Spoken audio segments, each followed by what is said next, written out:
In this video, I thought we could talk about fantasy towns and world building, while I practiced drawing fantasy maps. I also filmed a couple of cute English cottages and houses near where I live here in Oxford that I wanted to share with you.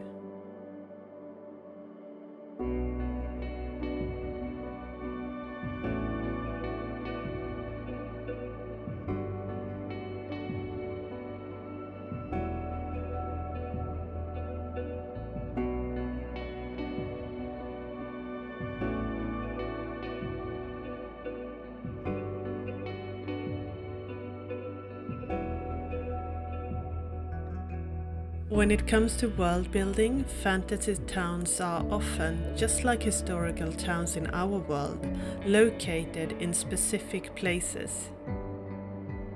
Nearly all types of settlements are built in areas with access to fresh water, since this is needed for drinking water, farming, and so on.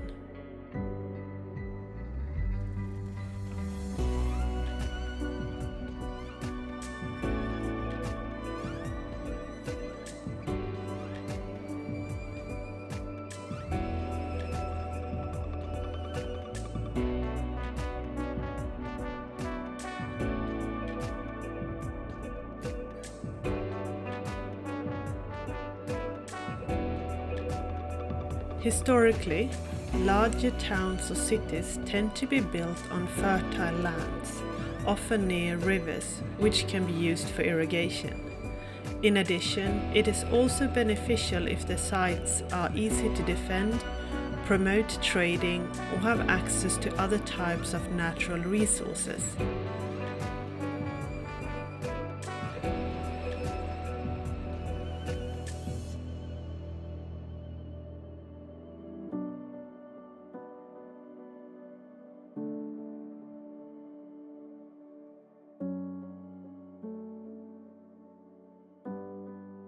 Both fantasy towns and towns in our world can have been created for a specific purpose. For example, port towns, which have access to a safe harbour and sea trading. Market towns, where people meet to trade, sell or buy goods or farm animals. Holy sites, where people travel for religious reasons, where towns or villages have become established. And military keeps and outposts that are strategic areas that are important for military reasons.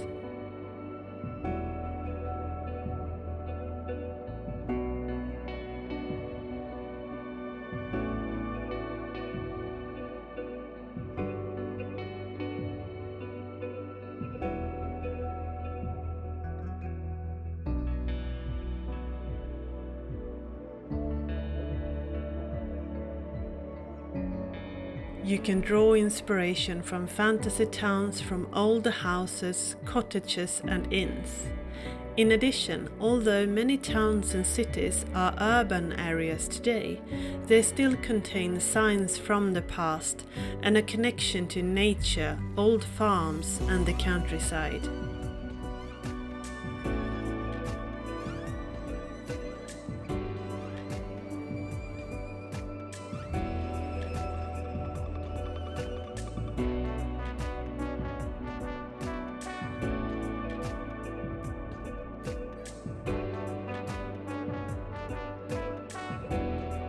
Larger city needs infrastructure as well as political and economical stability.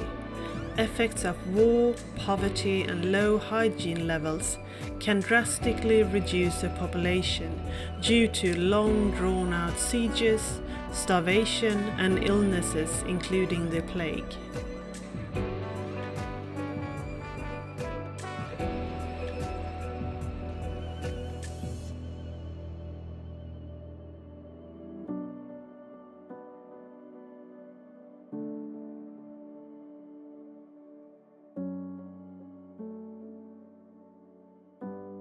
According to the Dungeon Master Guide, a village has up to 1,000 people, towns up to 6,000 people, and cities up to 25,000 people. Famous cities in Dungeons & Dragons campaigns are Waterdeep, Baldur's Gate and the famous Underdark drow city Mansobaransan.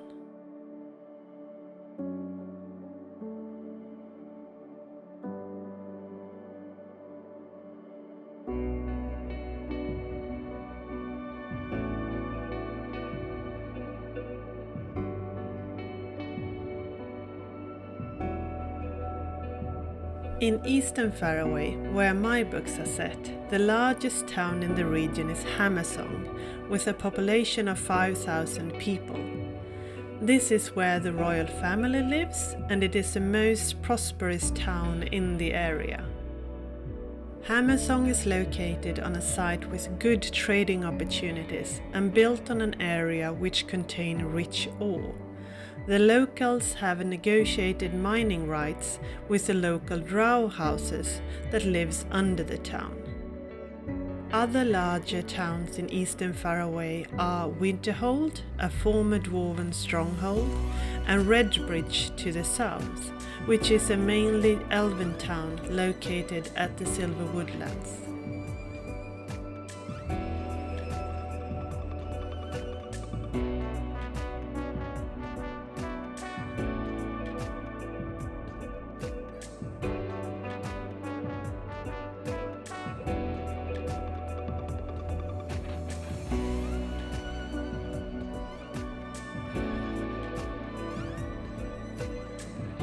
When it comes to drawing towns for fantasy maps, you can either use simple symbols, such as dots, squares or diamond shapes, which can be in different sizes to show how large the population is.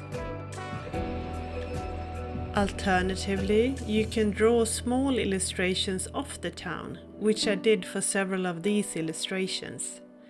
The inspiration behind these illustrations comes from the fantasy maps in my old adventure book Flight from the Dark, in the Lone Wolf series, which I really loved when I was younger, and still do.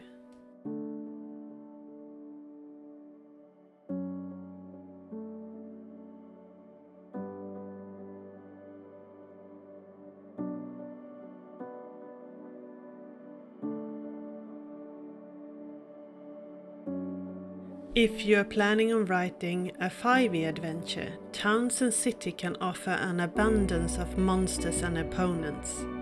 For example, you can write an urban mystery that might include shape changes, archmages and assassins, or diplomatic intrigues with werewolves and vampires. In addition, in a town there are plenty of thugs and bandits around, but also guards, knights and nobles. But who knows what lurks in the sewer system beneath the city? Maybe cult fanatics and dire rats.